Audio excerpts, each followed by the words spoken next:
بسم اللہ الرحمن الرحیم۔ جو کچھ تصور کی آنکھ سے آپ خود کو حاصل کرتے دیکھتے ہیں وہی کچھ بالآخر آپ کو بھی ملتا ہے۔ السلام علیکم معزز سامعین۔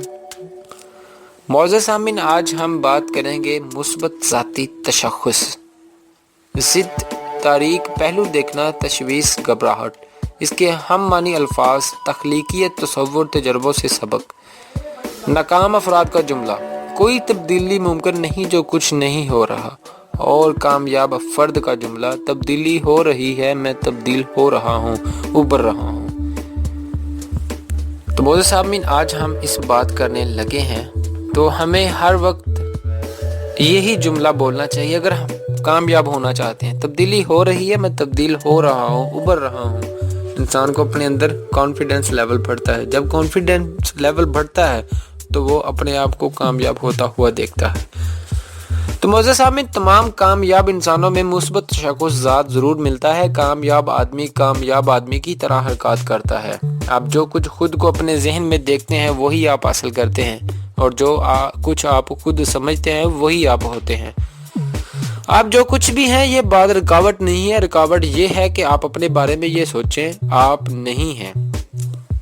افراد عموماً حقائق کو دیکھ کر حرکات نہیں کرتے بلکہ وہ حقائق کو اپنی نظر سے دیکھ کر حرکات کرتے ہیں۔ ہر فرد اپنے بارے میں یہی محسوس کرتا ہے کہ وہ وہی سب کچھ ہے۔ تشخص ذات آدمی کو سمجھنے کی ایک کلید ہے۔ اگر آپ اپنا تشخص ذات بدل دیں تو اس کا مطلب ہوگا کہ آپ نے اپنی شخصیت بدل دی اور رویہ بھی بدل دیا۔ ذاتی تشخص کی دریافت سب سے اہم دریافت ہے۔ بچپن سے ہم اس شخص اپنی ذات کے بارے میں کچھ تانے بانے ضرور بنتا ہے۔ ہر فتح اور شکست، ہر فائدے اور ہر نقصان سے جو عقیدہ و ذہن میں بنتا ہے آدمی اس پر اپنی ذات تشخیص کرتا ہے۔ بچے اپنی ذات کے بارے میں معصوم اور سادہ سی رائے دیکھتے ہیں، ان پر بیرونی مداح یا ہجوم کا اثر پڑتا ہے۔ وہ بچے جنہیں ان کے ٹیچرز کمزور ذہین کا سمجھتے ہیں اور وہ دوسروں سے خود کو کمتر سمجھنے لگتے ہیں۔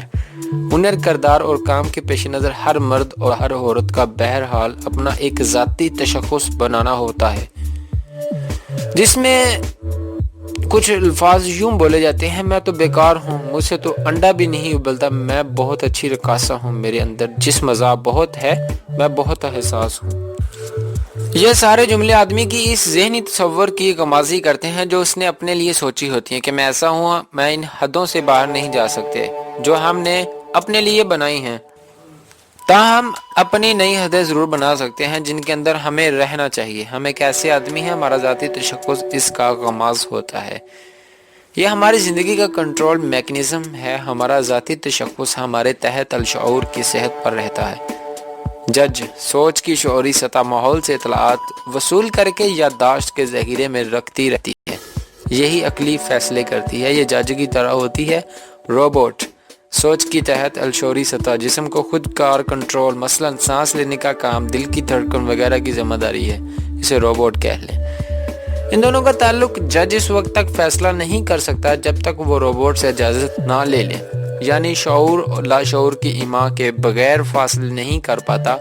لاشعور روبوٹ یادداشت کے ذخیرے کو ٹٹول کر ضروری معلومات جج شعور کو فراہم کرتا ہے تاکہ وہ فیصلہ کرے۔ اس بیان سے لگتا ہے کہ جج روبوٹ کو کنٹرول کرتا ہوگا، مگر حیرت کی بات یہ ہے کہ معاملہ الٹا ہے۔ تحت الشعور شعور کو کنٹرول کرتا ہے، شعور سے پوپلے بغیر بعض ایکشن ہو جاتے ہیں، مگر شعور خود تحت الشعور کی مرضی کے بغیر کوئی ایکشن نہیں کر سکتا۔ اب ذاتی تشخص کے عمل کو اس آسانی سے نظم سے سمجھے۔ میرے پاس ایک ننھا سا روبوٹ ہے، وہ میرے ہر طرف رہتا ہے۔ میں اسے کہتا ہوں کہ میں کیا سوچ رہا ہوں، وہ اسے کہتا ہے کہ میں کیا دیکھ رہا ہوں۔ میں اپنے ننھے روبوٹ سے کہتا ہوں میں اپنی تمام امیدیں اور اپنے تمام خدشات، یہ میری ہر خوشی ہر دکھ کو سنتا بھی اور دیکھتا بھی رکھتا ہے۔ بہت پہلے میرے روبوٹ نے میرا حکم مانا، پھر برسوں کی تربیت کے بعد وہ میرا قابو سے نکل گیا۔ اب اسے کوئی پرواہ نہیں کہ کیا صحیح ہے کیا غلط ہے، کیا اصلی ہے کیا نقلی ہے، میں چاہے کتنا بتاؤں وہ تو اب مجھے خود حکم دیتا ہے۔ گویا ثابت ہوا کہ آپ اپنے تحت الشعور کے غلام ہیں۔ اس میں آپ کی وہ تمام اہم تصویریں موجود ہوتی ہیں جو آپ اپنے بارے میں بناتے ہیں۔ جب تک آپ اپنے ذاتی تشخص میں کوئی تبدیلی نہیں لاتے اس وقت تک آپ کی شخصیت اور آپ کی حرکات میں کوئی تبدیلی نہیں ہو سکتی۔ آپ کے رویے، حرکات اور شخصیت کام کی سطح پر آپ کے ذاتی تشخص کے لیے پیوست ہوتے ہیں۔ کامیاب لوگ اپنے تشخص ذات پر قابو رکھتے ہیں اور اسے اپنی خواہش کے مطابق بدل لیتے ہیں۔ وہ اپنے ذاتی تشخص کو بلند کر کے اپنی کائنات کو وسیع کر لیتے ہیں۔ کامیاب لوگ جانتے ہیں کہ فکریں، تشویش، نفرت، غم وغیرہ منفی اور تجربی ان سے تخلیقی تخلیل کو نقصان پہنچتا ہے۔ کامیاب لوگ اپنے بارے میں جو تصویر ذہن میں ابھارتے ہیں وہ ہوتی ہے جو وہ بننا چاہتے ہیں۔ وہ اپنے آپ کو یوں دیکھتے ہیں جیسے انہوں نے واقعی وہ کام کر لیا ہو جو ان کی خواہش ہو۔ مثلا آپ کو ایک فوجی جنرل بننے کی خواہش ہے، آپ اپنے ذاتی تشخص کو یوں ابھاریں جیسے آپ واقعی جنرل بن گئے ہو، جیسے آپ واقعی ایک جنرل ہیں، آپ کے سینے پر تمغے آویزہ ہیں، لوگ آپ کو سلیوٹ دے رہے ہیں، آپ سب کے درمیان شان سے چل رہے ہیں۔ کامیاب آدمی کی طرح محسوس کرتے ہیں۔ کامیاب لوگ کامیاب آدمی کی آنکھ سے دیکھتے ہیں اپنے لیے آپ آج کا کیا دیکھ رہے ہیں، کل آپ کیا ہوں گے۔ سوچئے، جیتیے، گنوانے کے لیے وقت نہیں۔ تو محترم سامعین، اس ویڈیو کا خلاصہ میں آپ کے ساتھ شیئر کرتا ہوں۔ کامیاب آدمی اپنے ذاتی تشخص کی شدید اہمیت سے خوب واقف ہوتے ہیں۔ وہ جانتے ہیں کہ اگر آپ تصور کی آنکھ سے خود کو کچھ کرتے ہیں، کچھ بناتے ہیں، کچھ بنتے نہیں دیکھ سکتے تو پھر آپ سے کچھ نہیں ہوگا، نہ آپ کچھ کر سکیں گے، نہ بن سکیں گے۔ انہیں یہ بھی پتا ہوتا ہے کہ ذاتی تشخص تحت الشعور کی سطح پر بنتا ہے اور تحت الشعور چونکہ تصوراتی کامیابی اور حقیقی کامیابی میں تمزین نہیں کرتا، لہذا ذاتی تشخص کو بدلا بھی جا سکتا ہے۔ کامیاب آدمی کی گفتگو ہوتی ہیں، میں خود کو بدلتے ہوئے، ابھرتے ہوئے، جیتتے ہوئے دیکھ رہا ہوں، ویسے باتیں کرتا ہے۔ ناکام لوگ کہتے ہیں یہ سب میری حماقتیں ہیں، کوتاہیاں ہیں، میں ان میں پھنس کر رہ گیا۔ آپ اپنے ذہن میں اپنی تصویر جیسے ابھارتے ہیں اسی طرح آپ کی حرکات اور کام ہو جاتے ہیں۔ سامعین، خود کو ایک نالائق فرد سمجھیے، آپ واقعی نالائق بن جائیں گے۔ کامیاب آدمی تصور میں خود کو ایک اہم آدمی، ایک لائق شخص کی حیثیت سے دیکھتا رہتا ہے۔ وہ کامیاب اور لائق شخص بن بھی جاتا ہے۔ خود کو اہم گردانیے، اہم کام کریں، ذاتی تشخص اچھا رکھیں۔ تو محترم سامعین، عمدہ تشخص ذات بانٹنے کے لیے آج ہی سے ہم کچھ کام کریں گے، وہ میں آپ کے ساتھ شیئر کرتا ہوں۔ کہیں گھومنے نکلیں اور بچپن کے خوشگوار کھیلوں کو یاد کریں، اپنے تصور کو تھوڑا سا صاف کریں، اسے تیل دیں۔ یہ آپ کی دنیا کا حکمران ہے۔ فارغ اوقات میں آنکھیں بند کریں، سوچیں آپ نے اپنی سب سے اہم خواہش کو حاصل کر لی ہے، اسے یوں ہی ذہن کے پردے پر دیکھیں جیسے ٹی وی دیکھ رہے ہوں۔ مثلا امتحان میں کامیابی، پیشے میں ترقی، کامیابی کی خوشی کو محسوس کریں۔ نمبر 3، کسی کامیاب شخص، کسی بڑے آدمی کے سوانح عمری پڑھیں۔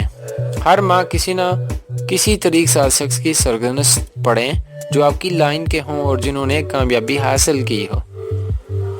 نمبر 4 پر بات کریں، اگر آپ عادت کے تحت ٹی وی دیکھتے ہیں تو اس سے آپ کی قوت منتہنہ یعنی تصور کی طاقت ختم ہو جائے گی۔ صرف خاص شو دیکھیں اور بس، اور بچوں کو بھی منع کریں وہ عادتاً اسے نہ دیکھیں۔ نمبر 5، دن کے خواب دیکھنے کی عادت ڈالیں، لیکن صرف خواب ہی نہ دیکھتے رہیں بلکہ عمل بھی کریں۔ نمبر 6 پر بات کریں گے، ایسے پروگرام سنیں جن میں تعلیمات باتیں ہوں، معلومات ہوں، ایسی کتابیں پڑھیں جو کارآمد ہوں، جن سے ذہن میں ترقی کے دروازے کھلتے ہوں۔ نمبر 8 پر بات کریں گے، 2 صفات پر اپنے پیشہ ورانہ اور ذاتی سازشوں کو اس طرح لکھیں جیسے لوگ درخواست میں لکھتے ہیں جب وہ نوکری حاصل کرنا چاہتے ہیں۔ پرانے کارناموں اور تجربوں کے بجائے موجودہ تجربوں کا تذکرہ کریں۔ بتائیں کہ مستقبل میں آپ کیا ترقیاں کر لیں گے۔ اسے ہر 2 ماہ بعد دوبارہ لکھیں اور اسے ہفتہ وار پڑھیں۔ اپنے بارے میں اچھی رائے دیکھیں، بلند رائے رکھیں اور اپنے ذہن میں خود کو کامیاب آدمی کی شکل میں دیکھیں۔ محترم سامعین، امید کرتا ہوں کہ آپ کو چند باتیں میری اچھی لگی ہوں گی اور ان باتوں کو کوشش کریں کہ اپنے دوستوں کے ساتھ بھی زیادہ سے زیادہ شیئر کریں تاکہ وہ بھی اس سے مستفید ہو سکیں۔ تو محترم سامعین، ہمارے اس چینل انفارمیشن پلس کو سبسکرائب کرنا مت بھولیں، لائک اور شیئر اور کمنٹ کر کے ویڈیو کے بارے میں بتائیں۔ شکریہ، والسلام۔